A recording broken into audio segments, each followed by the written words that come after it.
इसीलिए चैत्री नवरात्रि में आधारित हैं। इससे पहले आज हम काल रात्रि को प्रणाम करेंगे। काल रात्रि की वंदना करने से मनुष्य मात्र आदि व्याधि ताप संताप में से उद्वेग में से मनुष्य मुक्त हो जाएगा। हम पहले दिन से आज तक देवियों को प्रणाम करते हैं, शैलपुत्री से लेकर आज हम काल रात्रि तक वंदना करते हैं। थोड़ी बात आदि शक्ति भवानी के लिए हम कहते हैं जो शिव महापुराण अंतर्गत है।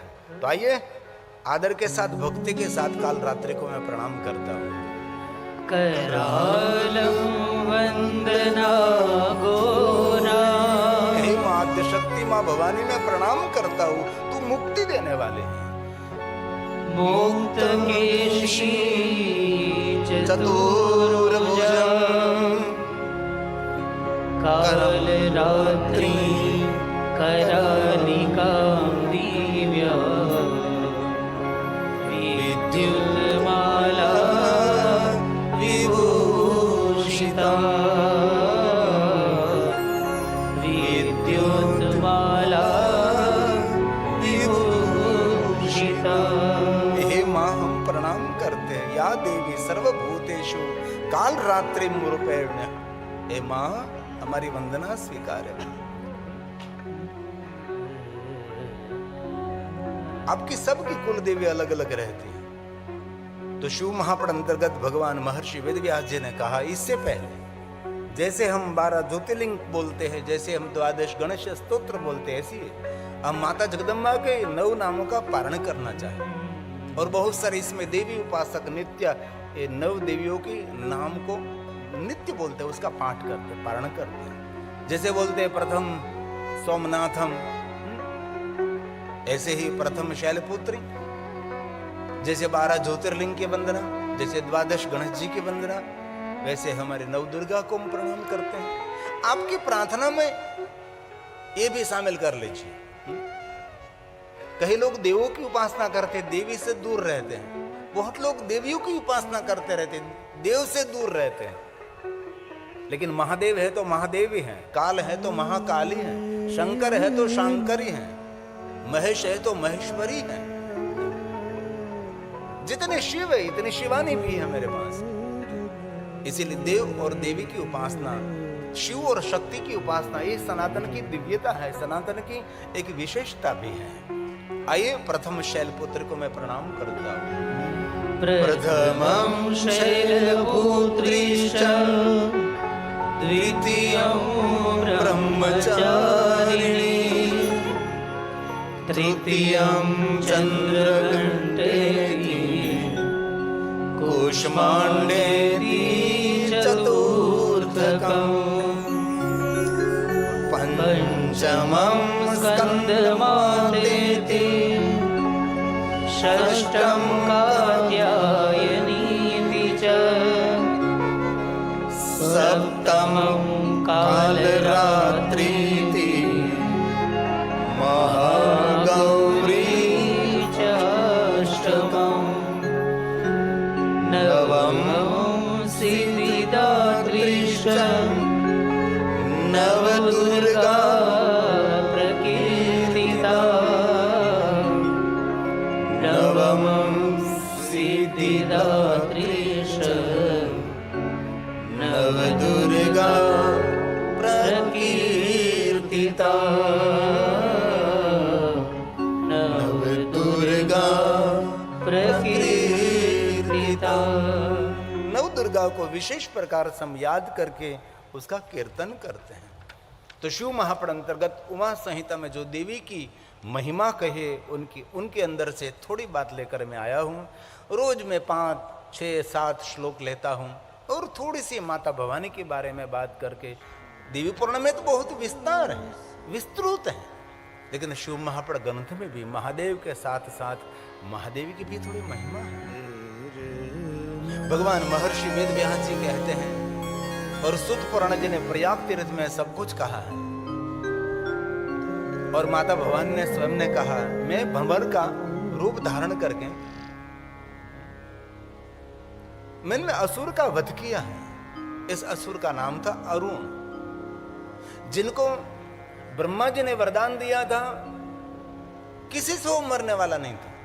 शस्त्र से, अस्त्र से, कोई देव से, कोई दानव से, कोई मानव से, कोई ऋषि से, उसने तो पूरी लिस्ट लिख दी थी।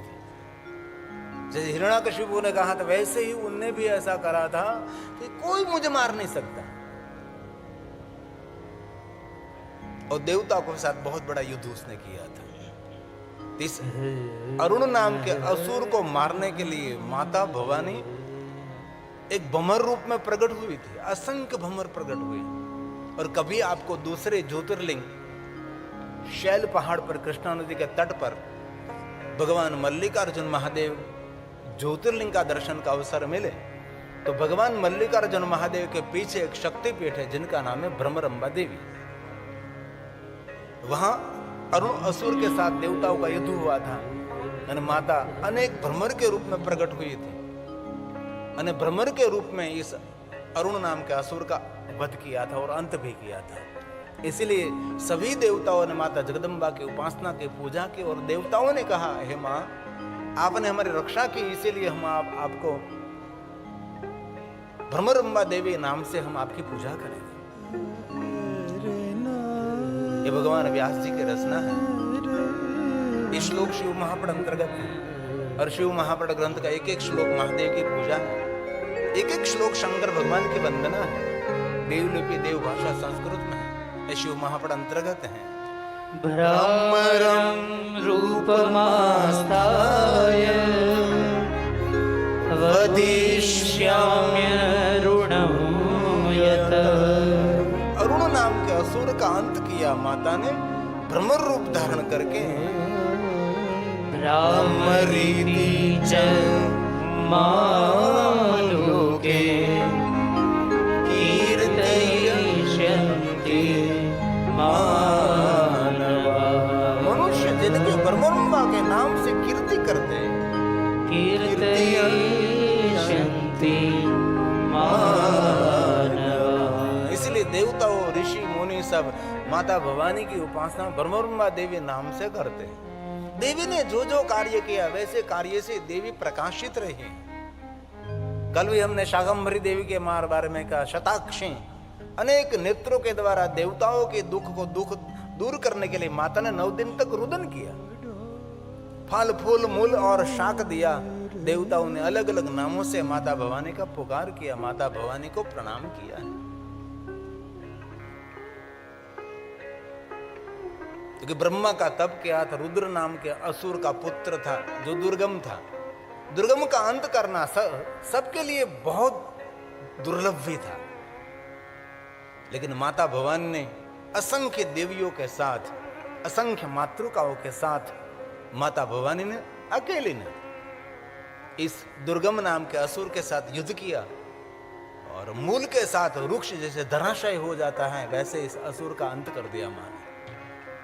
देवताओं की रक्षा की माता जगदम्बा ने। तब माता ने कहा, हे देवताओं, जब जब आप मुझे पुकारते तब मैं आपकी रक्षा के लिए उपस्थित रहती हूँ और आप सभी को मैं देखती रहती हूँ। जब मैं आपको देख नहीं सकती तब मेरा एक एक क्षण एक एक युग के समान बीतता है। हे देवताओं, जैसे गाय माता अपने बछड़े को जितना वात्सल्य करते, इतना वात्सल्य देवताओं मैं आप सभी को करती हूँ। मां करुणा मूर्ति है, करुणामयी है। सभी दुनिया में सभी प्रवचन कहते हैं कि देवताओं को प्रसन्न करना कठिन है, उससे प्रसन्न करना सरल महादेव जी। महादेव जी की थोड़ी भक्ति करो तो जल्दी प्रसन्न होने वाला देव भगवान शिव है। देवताओं की कठोर उपासना करने के बाद देवता मिलते हैं, लेकिन सरलता के साथ मिलने वाले जो कोई है तो भगवान महादेव है, करुणा अवतार है। लेकिन महादेव से भी सरल कोई प्रसन्न होने वाली है तो माता जगदम्बा है। देवताओं को प्रसन्न होने में देर लगती है और महादेव को भी प्रसन्न होने में देवताओं से कम देर लगती है, लेकिन महादेव से भी ज्यादा प्रसन्न होने में कम देर लगती है तो महादेवी की। इसलिए देवी उपासना जीवन में बहुत आवश्यक भी है। देवताओं की उपासना करते रहो, लेकिन देवियों के बिना हमारे देव की उपासना अधूरी रहती है, जो कि हमारे शिव शक्ति की परंपरा है। ब्रह्मा ने स्वयं ने नारद जी को कहा था, नारद, जो आपकी आंखों द्वारा आप देख रहे हैं सब कुछ शिव और शक्ति का विस्तार है। हर नारी रूपिणी शक्ति संस्थित है। हर नारी में आद्य शक्ति भवानी विराजमान है।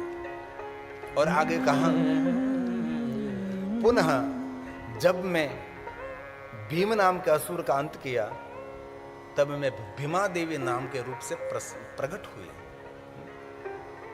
माता भवानी ने कहा, कोई उसका वध नहीं कर सकता था, उसका कोई अंत नहीं कर सकता था। पुनः जब मैं भीम भयंकर रूप धारण करके राक्षसों का भक्षण करूंगी, तब मेरा भीमा देवी नाम से मैं विख्यात रहूंगी। ऐसे अलग अलग असुरों के नाम से माता भवानी प्रकट रही। जैसे शिव जी अलग अलग कार्यों से, भगवान शिव जी अलग अलग नामों से प्रकाशित रहे, वैसे ही महादेवी की भी एक अलग सी कथा है। भीमा देवी, भीमा शंकर महादेव। भीमा शंकर महादेव का एक नाम है मोटेश्वर महादेव, जो भीमा नदी का तट है। भीम नाम का असुर था, वहां भी आद्य शक्ति भवानी की शक्तिपीठ है। हमारा ज्योतिर्लिंग है, सहाद्री पर्वत पर है। जहां जहां शिव है, जहां जहां ज्योतिर्लिंग है, वहां वहां माता की भी कोई ज्योति है। हमारे शक्तिपीठों की भी एक विशेष महिमा है। बहुत सारे शक्तिपीठ हमारे पाकिस्तान में भी चली गई, बहुत सारे अलग देशों में भी बंटवारा हुआ, तो बहुत कुछ हुआ। इसलिए भगवान महर्षि वेदव्यास जी ने कृत्वा भीमं पुनः रूपम, कृत्वा भीमं पुनः रूपम रक्षास्याम्यहं यदा भीमा देवीति विख्यातं तन्मे नाम भविष्यति, तन्मे नाम भविष्यति। माता जगदम्बा ने भीमा नाम के असुर का अंत किया, तो भीमा देवी नाम से भगवान माता भवानी प्रकट रही है। और अंत में कहा, इस प्रकार जब जब पृथ्वी पर दैत्यों का द्वारा बहुत उत्पात और देवताओं को दुखी करते हैं, तब मैं अवतार लेकर निसंदेह सबका मैं मंगल और कल्याण करते हूं। देवी पुराण में तो इतनी देवियों की कथा है। देवता इतने बड़े बड़े युद्ध नहीं जीते जितने देवियों ने युद्ध को जीता है। देवलोक ऊपर तो असुर को आक्रमण करता देवता, सभी सुरलोक, स्वर्गलोक, इंद्रलोक छोड़कर कहीं दूर दूर हिमालय पहाड़ों की गुफा में चले जाते हैं। तब देवियों का आश्रय करना पड़ता है, तब देवियों युद्ध करते हैं। लक्ष्मी जी ने युद्ध किया, सरस्वती ने युद्ध किया, और महादेवी तो निरंतर युद्ध के लिए सक्रिय रहती है। तो माता भवानी ने वचन दिया है कि जब जब देवताओं पर दुख पड़ेगा, कोई असुर का आक्रमण होगा, तब पृथ्वी पर सभी प्रजाजनों के रक्षा के लिए अलग अलग रूप धारण करके मैं सबकी रक्षा करते रहूंगी। ये मेरा वचन है, इनमें कोई संदेह नहीं, इनमें कोई संशय भी नहीं है। इसलिए देवी की उपासना करते करते देवी की उपासना हमारे लिए बहुत बड़ी एक उपलब्धि भी है। इसलिए भगवान महर्षि वेदव्यास जी ने कहा, यदा यदा यदा सुरोऽध्येवं बाधा भुवि भविष्यति, तदा तदावतीर्णयं करिष्याम्य संशयम्।